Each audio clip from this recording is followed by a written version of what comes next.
Mart. So, magandang gabi po sa ating lahat. No? Tuloy-tuloy pa rin ang ating pagpapadala ng mga molders, no, sa ating mga kababayan na nangangailangan ito.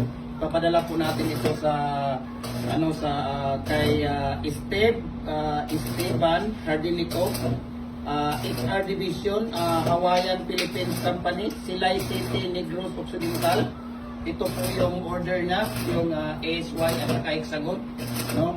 So, dalawang lugar ang papadala natin ito ngayon. Yung isa naman kay Edward Stephen Lim ng 289F Calderon Street, Barangay Iligihan, Batulite. Bar at saka Y yung order niya dito. Kuya, ano ba tong ano mo? Cylinder. Cylinder. Ito yung cylinder para sa Boss ng yung daan. sa daan. Ayan. So, nandito yung focus mo ito, Mang. Focus mo ito. Ayan, mayroon tayo. Nagko-customize tayo dito. Sa sino pang hindi nakapag-like ng Facebook page natin, no? Sa Jim Hardware and Kukulamber Kanentuan Branch at saka Jim Hardware and Kukulamber Balulang Branch.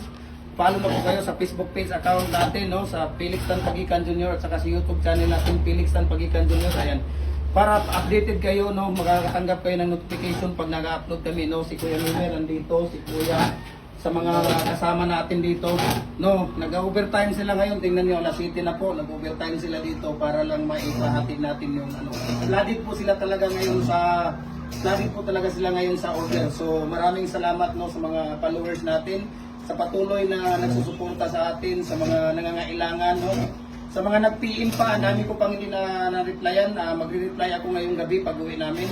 Maraming salamat. Si Kuya Mimer lang talaga, iba talaga ang original, no? Cagayan de Oro lang po ang original ng ating molder, no?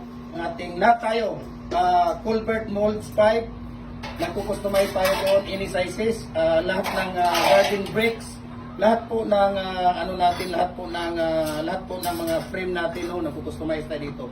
So thank you so much sa inyong lahat, and sa hindi pa na-replyan ko ngayong gabi, magre-reply ko sa inyong lahat. Yung mga nag-order pa, hindi ko na confirm ngayong gabi, ko confirm ko sa inyong lahat. Hindi ko pa rin sinabi kay Kuya Mimer kasi na-busy din ako sa na-busy, lalo na bukas sa Friday. May mga dalawang trailer ako na Kukulamber bukas na darating, so parang hindi ko pa masikaso lahat yun. So si Kuya Mimer nandito, anytime nandito si Kuya Mimer. Pag siya naman ang makapagsagot ng mga tawag, ibigay ko sa kanya.